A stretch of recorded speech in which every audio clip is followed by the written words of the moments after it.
Hello, कैसे हैं आप सभी। तो बच्चों, आज हम लोग ट्वेल्थ क्लास के कुछ चैप्टर्स हैं उनका डिस्कस करेंगे। और आप इस बात को अच्छे से जानते हैं कि नीट के एग्ज़ाम में ट्वेल्थ क्लास का जो पोर्शन है वहाँ से 60% क्वेश्चंस आते हैं। और भाई ट्वेल्थ क्लास में कुछ चैप्टर तो ऐसे हैं जहाँ से लगभग 7-8 क्वेश्चन है वो एक एक चैप्टर से आए हुए हैं। तो ट्वेल्थ के चैप्टर कितने इंपॉर्टेंट है।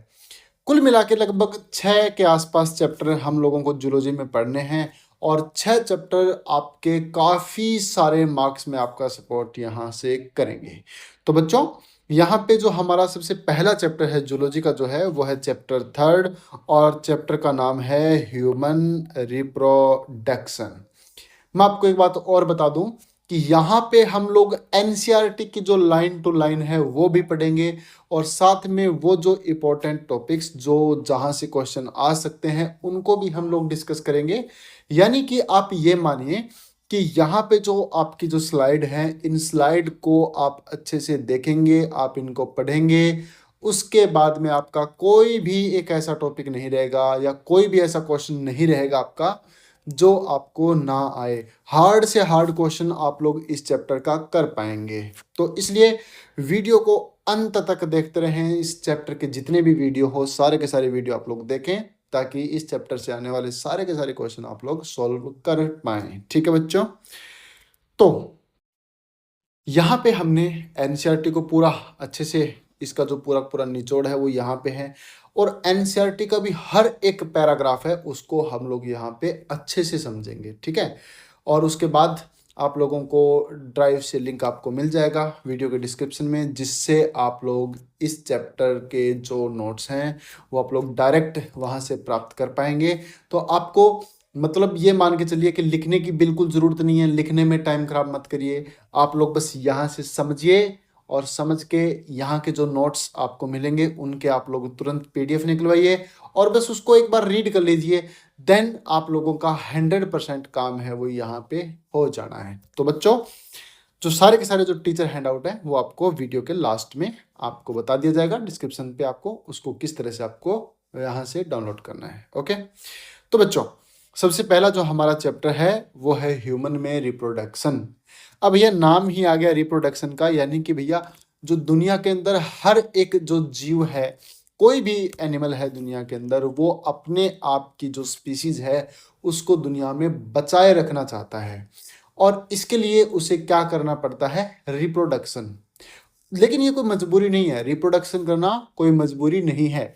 कोई यदि जीव जंतु चाहे तो संन्यास ले सकता है, लेकिन भैया संन्यास लेना बड़ा ही कठिन काम है। क्योंकि ये जो हमारा जो नेचर है, हमारी जो प्रकृति है, उसने हमारी बॉडी को या किसी भी जानवर की बॉडी को इस तरह से डिजाइन किया है कि वो रिप्रोडक्शन करना चाहे, ताकि आगे से आगे उनके जो जीन है या उनकी जो पीढ़ी है वो आगे से आगे एग्जिस्ट इस धरती पर करे। तो बच्चों, हमारा जो चैप्टर है वो है रिप्रोडक्शन।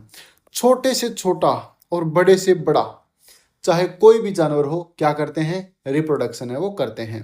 यहाँ पे चैप्टर में हमें शुरुआत में एक डायग्राम दिखाया गया है बच्चों, और ये जो डायग्राम है इसके बारे में भी हम लोग आगे बात करेंगे, जिसमें हमें दिख रहा है कि एक यूट्रस है और यूट्रस के अंदर एक, यहाँ पर ये जो दिख रहा है आपको, ये प्लेसेंटा है और ये जो है अम्बिलिकल कॉर्ड है और इसके साथ में एक जो छोटा सा एम्ब्रियो है वो यहाँ पे डेवलप हो रहा है। तो बच्चों, रिप्रोडक्शन की जो कहानी है उसकी हम लोग शुरुआत करते हैं। तो सबसे पहले हम लोग ये डिस्कस करते हैं कि बच्चों डेवलपमेंटल बायोलॉजी क्या है, क्योंकि हमारी जो कहानी की शुरुआत है वो डेवलपमेंटल बायोलॉजी से ही होनी है। ठीक है। तो बच्चों, डेवलपमेंटल बायोलॉजी के अंदर हम देखते हैं study of ontogenetic development of an organism. तो सबसे पहली बात यहाँ पर यह है कि ऑन्टोजेनेटिक डेवलपमेंट क्या है। ऑन्टोजेनेटिक डेवलपमेंट में बच्चों दो तरह के हिस्से होते हैं। सबसे पहला जो है वो होता है प्रीनेटल डेवलपमेंट और दूसरा क्या होता है यहाँ पे? Postnatal development. प्रीनेटल का मतलब क्या होता है? जन्म से पहले। यानी कि हम यदि डेवलपमेंटल बायोलॉजी की स्टडी करें तो इसमें तो बहुत बड़ा सिस्टम है। यानी किसी भी जानवर के हम लोग जो फर्टिलाइजेशन होता है वहां से लेके वो जन्म लेता है और जन्म से लेके डेथ तक जो उसके अंदर चेंज आए सारे के सारे, उन सबको हम लोग किस में पढ़ते हैं? डेवलपमेंटल बायोलॉजी में पढ़ते हैं। ठीक है, तो बच्चों प्रीनेटल डेवलपमेंट जो है वो क्या होता है कि फर्टिलाइजेशन से बर्थ तक की स्टडी। और पोस्ट नेटल क्या होता है? पोस्ट नेटल का मतलब बर्थ से लेकर डेथ तक की स्टडी। जैसे आप लोग यहाँ पर देखोगे कि यहाँ पर किस तरह से देखो फर्टिलाइजेशन हुआ है ना, यहाँ पर देखो फर्टिलाइजेशन हुआ, यहाँ पे देखो ये फर्टिलाइजेशन हुआ, फर्टिलाइजेशन के बाद में ये जो जाइगोट बना, इससे किस तरह से ये एम्ब्रियो बने और किस तरह से यहाँ पे इम्प्लांटेशन हुआ, यहाँ तक हम लोग पढ़ेंगे। और इसके बाद में किस तरह से पहले ट्राइमेस्टर, दूसरे ट्राइमेस्टर और तीसरे ट्राइमेस्टर। ये ट्राइमेस्टर क्या है कि जो ह्यूमन बीइंग है वो लगभग 9 महीने तक उनका जो एम्ब्रियो है या बच्चा है वो पेट के अंदर रहता है, डेवलप करता है। तो 9 को 3 3 और 3 के हिस्से में बांटते हैं। पहले 3 महीने पहला ट्राइमेस्टर हुआ, दूसरे 3 महीने दूसरा ट्राइमेस्टर हुआ, तीसरे 3 महीने तीसरा ट्राइमेस्टर हुआ। तो इन तीनों ट्राइमेस्टर तक की यहाँ तक की स्टडी।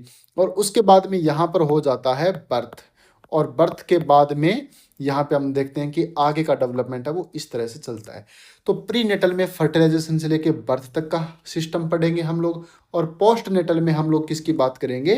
बर्थ से लेके डेथ तक जो हमारी बॉडी में चेंज आते हैं उन सभी चेंजेस की हम बात करेंगे। अब बच्चों सबसे पहले हम लोग बात करते हैं एम्ब्रियोलॉजी। एम्ब्रियोलॉजी क्या है? स्टडी ऑफ एम्ब्रियो, यानी कि हमारे जो एम्ब्रियोनिक स्टेज में फर्टिलाइजेशन से लेके जब तक बच्चा माँ के पेट में रहता है, यानी जन्म से पहले हम पूरी की पूरी स्टडी करते हैं, उसे हम लोग क्या कहते हैं? एम्ब्रियोलॉजी कहते हैं। Study of all those processes which take place during the development of a adult from an egg, यानी एक अंडे से, एक अंडे से क्या, एक अंडे से लेकर जो पूरी की पूरी जो स्टडी है एक अडल्ट बनने की, वो हम लोग इसके अंदर करते हैं। अगला पॉइंट हमारा बच्चों, फादर ऑफ एम्ब्रियोलॉजी कौन है? तो सबसे पहली बात है कि अरिस्टोटल है, सबसे पहले इसे ही क्या कहा गया है? फादर ऑफ एम्ब्रियोलॉजी कहा है, क्योंकि इसने कुछ जानकारी दी है हमें। फादर ऑफ मॉडर्न एम्ब्रियोलॉजी कौन है? Von Baer. तो वॉन बेयर को क्या बोलते हैं? मॉडर्न एम्ब्रियोलॉजी के पितामह कहते हैं। और तीसरा कौन है? तीसरा है एक्सपेरिमेंटल एम्ब्रियोलॉजी के फादर कौन है? तो इसका फादर है विलियम रॉक्स। बच्चों अब हम लोग आगे बात करते हैं। अब सबसे पहला जो एनसीईआरटी का हमारा पैराग्राफ है, उस पैराग्राफ में हमें क्या क्या बातें बताई गई है तो वो यहाँ पर दी हुई है ना। तो पहले हम लोग एनसीईआरटी के इस पैराग्राफ को पढ़ेंगे और उसके बाद में हम इसको अच्छे से सोल्व करेंगे कि इसमें क्या क्या कहानियाँ कही गई है।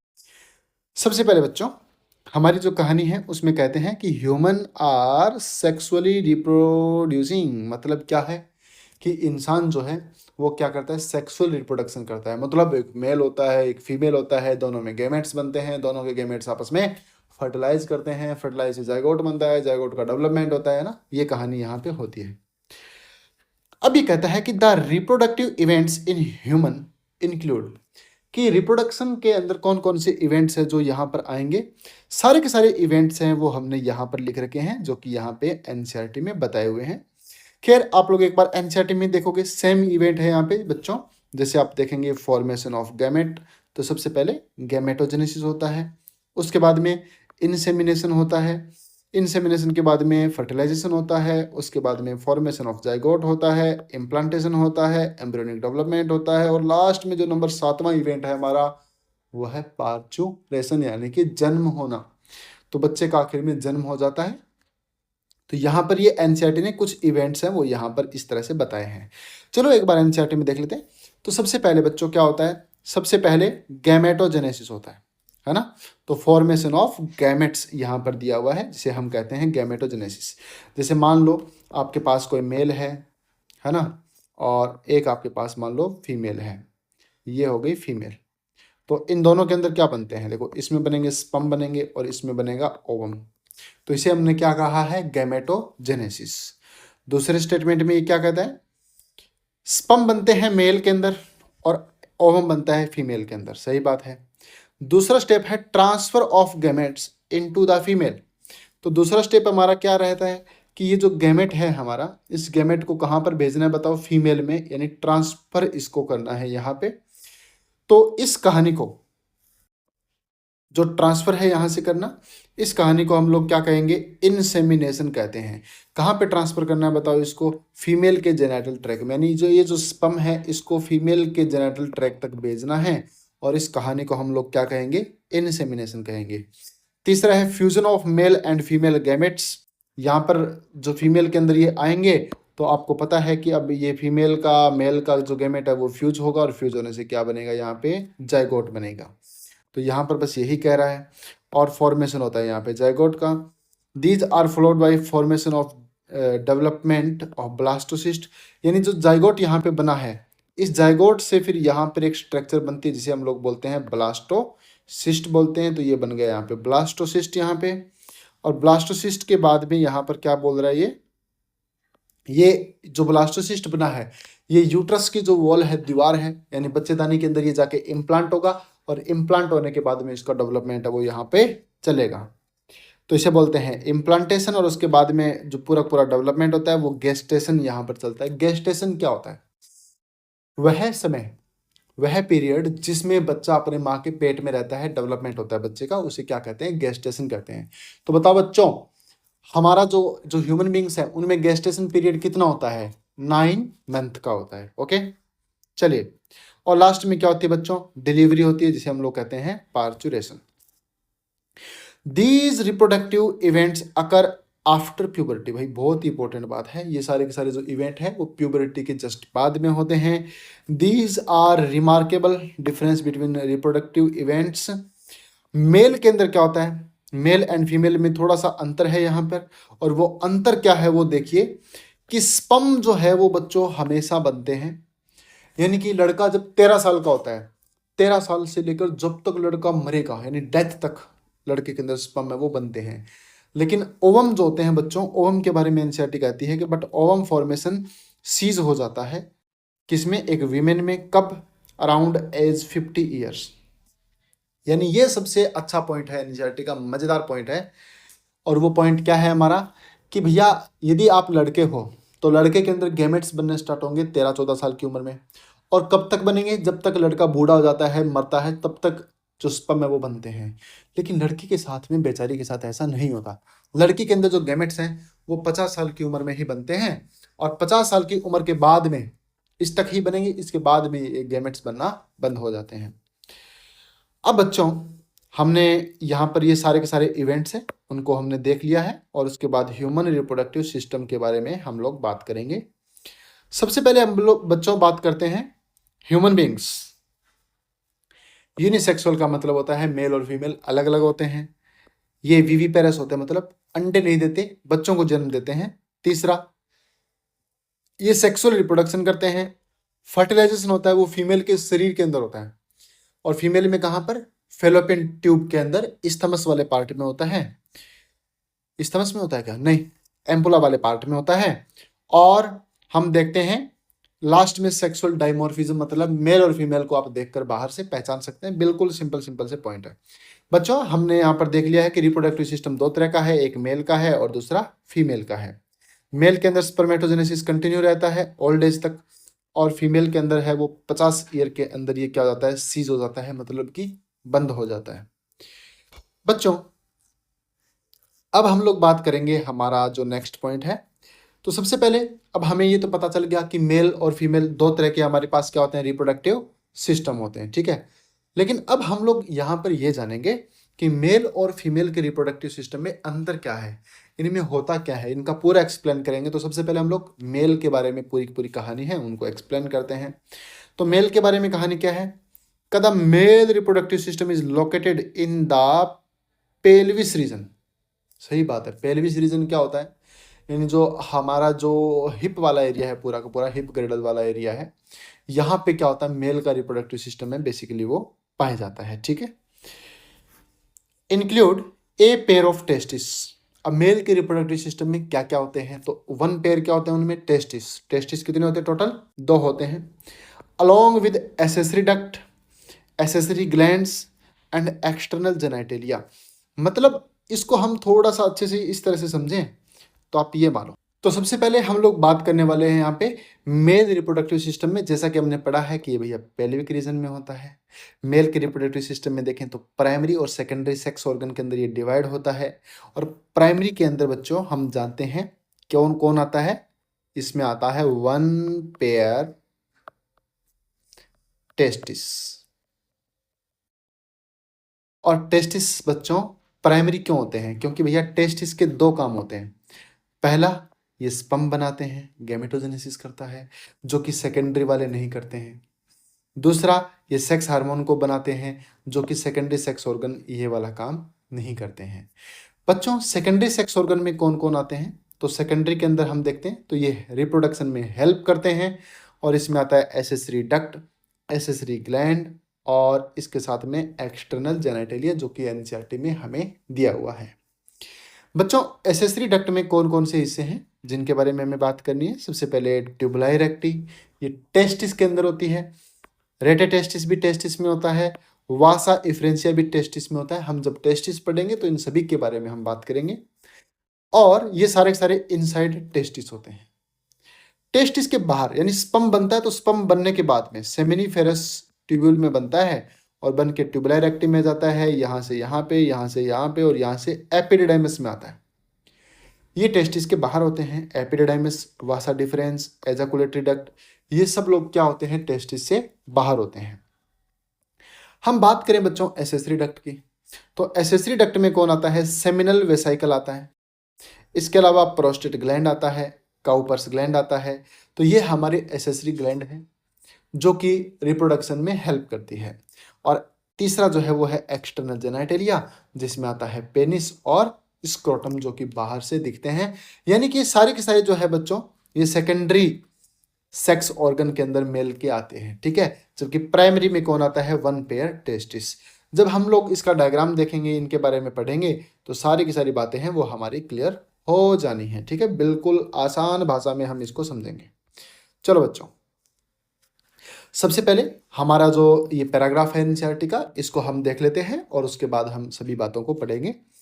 तो बच्चों सबसे पहले कहते हैं कि the male sex accessory duct include rete testis, vasa efferentia, epididymis and vasa difference.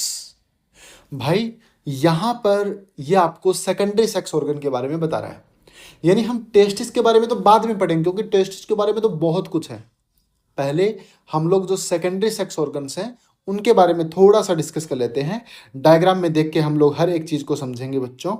तो देखो सबसे पहले ये क्या कहता है, देखो ये एनसीईआरटी का डायग्राम है हमारा, और इसमें कहता है सबसे पहले भैया, जैसे कि स्पर्म यहाँ पर बने और बन के ये जो जाल सा जो आपको दिखता है, इसे हम लोग कहते हैं रेटेटेस्टिस।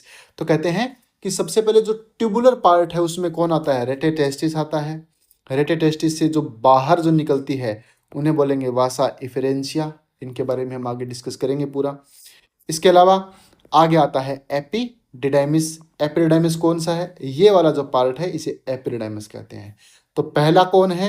रेटेटेस्टिस, दूसरा वासा इफेरेंशिया और तीसरा कौन है? एपिडिडाइमिस। ये 3 पार्ट हो गए। और इसके बाद में ये जो एपिडिडाइमिस है, यहाँ से स्पर्म कहाँ पे आएंगे बताओ? यहाँ से आएंगे। ये जो ट्यूबुलर स्ट्रक्चर है ये वाली, इस स्ट्रक्चर को हम लोग क्या कहेंगे? इसे हम लोग कहेंगे वासा डिफरेंशिया, ठीक है। और वासा डिफरेंशिया से होते हुए जो स्पर्म है वो आगे की तरफ इस तरह से आते हैं। तो चलो आगे हम बात करते हैं। तो ये कहता है कि यहाँ पे रेटेटेस्टिस, वासा इफरेंशिया, एपिडिडाइमिस और वासा डिफरेंस से होते हुए जाते हैं। The seminiferous tubule of the testis open into the vasa efferentia. ये कहता है कि यहाँ पर जो सेमिनिफेरस ट्यूब्यूल होती है, यहाँ पे होती है, देखो यहाँ पर जो होती है वो सेमिनिफेरस ट्यूब्यूल होती है। तो कहता है सेमिनिफेरस ट्यूब्यूल वासा रेटेटेस्टिस में ओपन होता है। रेटेटेस्टिस है वो वासा इफरेंशिया में, वासा इफरेंशिया है वो एपिडिडाइमिस में ओपन होता है, एपिडिडाइमिस जो होता है वो वासा डिफरेंस में ओपन होता है। यही बातें हैं यहाँ पे बताई हुई हैं। तो यहाँ पर ये आगे क्या कर रहा है देखिए, ये कह रहा है seminiferous tubule of the testis open into the vasa efferentia through rete testis. The vasa efferentia leave the testis यानी टेस्टिस से बाहर निकलता है एंड ओपन इनटू एपिडिडाइमिस, ये एपिडिडाइमिस में जाकर खुलता है, located along the posterior surface of each testis. तो भाई ये जो एपिडिडाइमिस की जो लोकेशन है ये आपको अच्छे से याद करनी है कि भैया ये पोस्टीरियर सरफेस के ऊपर पाया जाता है ना, बहुत इंपॉर्टेंट पॉइंट है ये। The epididymis lead to vasa deferens, यानी एपिडिडाइमिस आगे चल के वासा डिफरेंस में ओपन होता है, दैट एसेंट्स यानी ये ऊपर की ओर जाती है। देखो ये वासा डिफरेंस है और ये देखो वासा डिफरेंस यहाँ से ऊपर की ओर बढ़ती है इस तरह से, ठीक है। तो ये क्या कहता है, ये ऊपर की ओर एसेंड होती है टू द एब्डोमेन, पेट में जाती है एंड एक लूप बनाता है यूरिनरी ब्लैडर के जस्ट ऊपर की ओर। तो देखो ये कहता है कि यहाँ से ये ऊपर गया और ऊपर जाके एक लूप बनाते, देखो ये यूरेटर हो गया और यूरेटर के यहाँ पर देखो एक लूप बना के इस तरह से ये यूरिनरी ब्लैडर के नीचे से आ गया। It receives A duct from seminal vesicle and open into urethra, ये यूरेथ्रा में क्या होता है, ओपन होता है द एजाकुलेटरी डक्ट। अब देखो ये क्या कर रहा है कि ये रिसीव करता है सेमिनल वेसिकल की जो डक्ट है इसको ये रिसीव करता है और वासा डिफरेंस इसको रिसीव करके आगे एक डक्ट बनाता है जिसे हम लोग क्या कहते हैं, एजाकुलेटरी डक्ट कहते हैं। बिल्कुल आसान सी बात नहीं बच्चों इसमें। These duct store and transport the sperm from the testis to outside through urethra, यानी ये यूरेथ्रा के थ्रू क्या करते हैं, आगे से आगे स्पर्म को लेके जाते हैं और ये स्टोर करने का काम करते हैं। ये स्टोर वाला पॉइंट है वो बहुत ज़्यादा इंपॉर्टेंट है बच्चों, ठीक है। The urethra originate from the urinary bladder and extend through the penis to its external opening called urethral meatus। ये कहता है कि यहाँ से ये बाहर जाता है और बाहर जाकर यूरेथ्रल जो मीटस है यहाँ पर ये क्या हो जाता है बताओ, ओपन हो जाता है। तो बिल्कुल आसान सा पैराग्राफ यहाँ पे हमारा हो गया।